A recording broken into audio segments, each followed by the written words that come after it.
Hello বন্ধুরা, আসসালামু আলাইকুম। আপনারা কেমন আছেন? আশা করি সকলে অনেক ভালো আছেন। তো ভিউয়ার্স, অনেক দিন পর আমরা এই চ্যানেলে নতুন একটি ভিডিও নিয়ে হাজির হলাম। তো আজকের ভিডিওতে আমি কথা বলবো আমার হাতে থাকা এই লেন্সটি নিয়ে। এই লেন্সটি হচ্ছে ক্যাননের সবচেয়ে জনপ্রিয় একটি লেন্স। এই লেন্সটি হচ্ছে Canon EOS 18-135mm STM lens, যার অ্যাপারচার হচ্ছে 3.5। তো এই লেন্সটির স্টেবিলাইজেশন কেমন, ফটো কোয়ালিটি কেমন, ভিডিও কোয়ালিটি কেমন এবং ফোকাস স্পিড কেমন এবং জুম করার ক্ষমতা কেমন এবং ব্যাকগ্রাউন্ড ব্লার করার ক্ষমতা কেমন, এইটা নিয়ে আলোচনা করার চেষ্টা করব। তো পুরো ভিডিও জুড়ে সাথে থাকুন, কোথাও যাচ্ছি না, ফিরছি ইন্টার পর।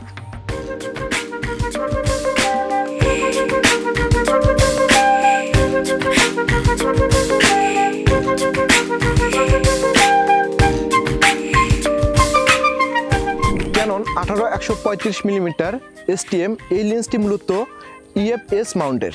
এটি মূলত APS-C ক্যামেরাগুলোর সাথে ব্যবহার করা হয়ে থাকে। আপনি কখনো এটি ফুল ফ্রেম ক্যামেরার সাথে ব্যবহার করতে পারবেন না। এই লেন্সটির তিনটি ভার্সন রয়েছে, একটি হচ্ছে IS, একটি STM, আরটি হচ্ছে USM। IS লেন্সে আপনি কখনোই স্টেবিলাইজেশন পাবেন না, ওটার দামও একটু কম। তারপর আসে STM লেন্সে আপনি স্টেবিলাইজেশন পাবেন। একদম সবচেয়ে সেরা সেটি হচ্ছে USM ভার্সন। USM ভার্সনের দামটা মূলত একটু বেশি। USM ভার্সনে স্টেবিলাইজেশন ক্ষমতা অনেক ভালো STM এর চাইতে, তবে দুটি লেন্সের মধ্যে খুব একটা তফাৎ নেই। USM লেন্সটির ভিতর আপনারা কিছুটা ফাস্ট ফোকাসিং এবং স্টেবিলাইজেশন ক্ষমতা বেশি লক্ষ্য করতে পারবেন। তো আমার হাতে যে ভার্সনটি দেখতে পাচ্ছেন এটি হচ্ছে STM ভার্সন, যেটার USM এর থেকে দামটাও একটু কম এবং ক্ষমতাও একটু কম।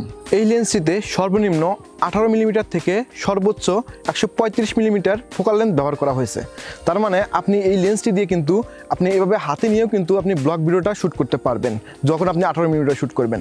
এছাড়াও কিন্তু এই লেন্স দিয়ে 135mm জুম, তার মানে মোটামুটি ভালোই জুম হয়। তো এই জুম দিয়েও কিন্তু আপনি মোটামুটি জুম লেন্সের যে কাজটা হয়, তো সেই কাজটা কিন্তু আপনারা করতে পারছেন। এই লেন্সটির ম্যাক্সিমাম অ্যাপারচার হচ্ছে 3.5 থেকে 5.6, অর্থাৎ আপনি যখন 18mm থাকবেন তখন 3.5 অ্যাপারচার পাবেন। তো মোটামুটি ভালো ব্যাকগ্রাউন্ড ব্লারই কিন্তু আপনি পাবেন। এবং আপনি যখন হচ্ছে 135mm থাকবেন তখন কিন্তু সর্বোচ্চ যে অ্যাপারচার সেটি হচ্ছে 5.6, তো সেই 5 অ্যাপারচারে কিন্তু চলে যাবে। এই লেন্সটির গায়ে তিনটি বাটন রয়েছে। তো সবার উপরে যে বাটনটি রয়েছে সেটি হচ্ছে অটোফোকাস এবং ম্যানুয়াল ফোকাসের যে বাটনটা সেটি। তো আপনি যখন হচ্ছে ফোকাসিং ঘুরিয়ে যখন শ্যুট করবেন তখন আপনি ম্যানুয়াল ফোকাসে দিয়ে শ্যুট করবেন, এবং যখন আপনি অটো ফোকাসে শ্যুট করবেন অর্থাৎ ক্যামেরার লেন্স অটোমেটিক ফোকাস করে শ্যুট হবে, তখন আপনি অটো ফোকাসে দিয়ে রাখবেন। তো এই নিয়ে আমার চ্যানেলে পার্টিকুলার একটা ভিডিও রয়েছে, আপনারা চাইলে সেই ভিডিওটা দেখে আসতে পারেন। তো এরপরে যে বাটনটি রয়েছে সেটি হচ্ছে স্টেবিলাইজেশন বাটন। তো আপনি যখন স্ট্যান্ড বা গিম্বেল ব্যবহার করে ভিডিও শ্যুট করবেন তখন আপনি স্টেবিলাইজেশন বাটন অফ করেও দিয়েও রাখতে পারবেন, কিন্তু আপনি যখন ব্লগ ভিডিও করছেন বা ক্যামেরাটা হাতে নিয়ে ভিডিও করতেছেন তখন কিন্তু আপনার এই স্টেবিলাইজেশন বাটনটা অন করে দিতে হবে, তখন কিন্তু আপনি একটা স্টেবল ফুটেজ পাবেন। এবং সবার নিচে যে বাটনটি রয়েছে তো সেই বাটনটি হচ্ছে লক বাটন।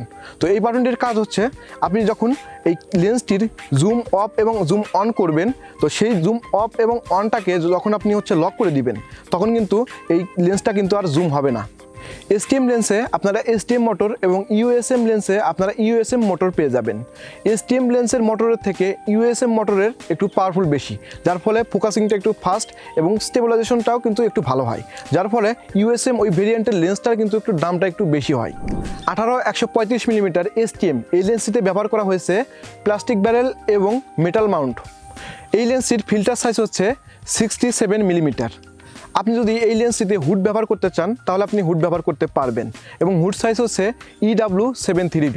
আপনি যখন রাতে পপ আপ ফ্ল্যাশ ব্যবহার করে ছবিটা তুলবেন তখন কিন্তু আপনার সেই হুডটা খুলে রাখতে হবে, তা না হলেও কিন্তু ছবির নিচে কিন্তু একটা অন্ধকার দেখা যাবে।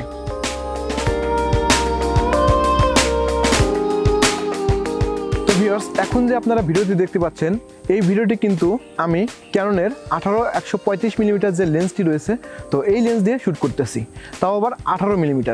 তো 18mm কিন্তু অনেক ওয়াইড পাবেন। তো দেখতে পাচ্ছেন আমি হাত যদি এরকমও করি তারপরে কিন্তু অনেক জায়গা থাকছে। তো মোটামুটি এখানে কিন্তু আপনি চাইলে ব্লগ ভিডিও শ্যুট করতে পারবেন। আমি যদি ক্যামেরার একদম কাছে যাই তো দেখতে পাচ্ছেন আমি এখান থেকে কিন্তু ক্যামেরা হাত দিয়ে ছুটে পারছি। তো এভাবে কিন্তু আপনি এভাবে ধরে কিন্তু আপনি ভিডিওটা শ্যুট করতে পারবেন, ব্লগ ভিডিও শ্যুট করতে পারবেন।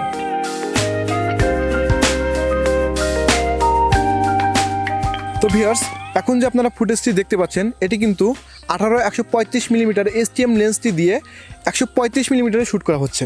আমি কিন্তু ক্যামেরা থেকে মোটামুটি 12 থেকে 13 ফিট দূরে রয়েছি। আমার যে বয়া M1, তো বয়া M1 প্রোর যে তার, তো এই তারটা যদি শেষ না হয়ে যেত তাহলে কিন্তু আমি আরও দূরে যেতে দেখাতে পারতাম, কিন্তু এখন এই তারটার কারণে কিন্তু আমি দেখাতে পারতেছি না। তো মোটামুটি অনেক কিন্তু জুম হয়। তো আপনি জুম লেন্সের কাজও কিন্তু এই লেন্সটি দিয়ে খুব সহজে করতে পারবেন। এবং এখন কিন্তু অ্যাপারচার রয়েছে 5.6। তো এই অ্যাপারচারে কিন্তু ব্যাকগ্রাউন্ড ব্লারটা ভালোই আসে। তো চারপাশে আপনারা দেখতে পাচ্ছেন ব্যাকগ্রাউন্ড ব্লারটা কিন্তু মোটামুটি ভালোই এসেছে।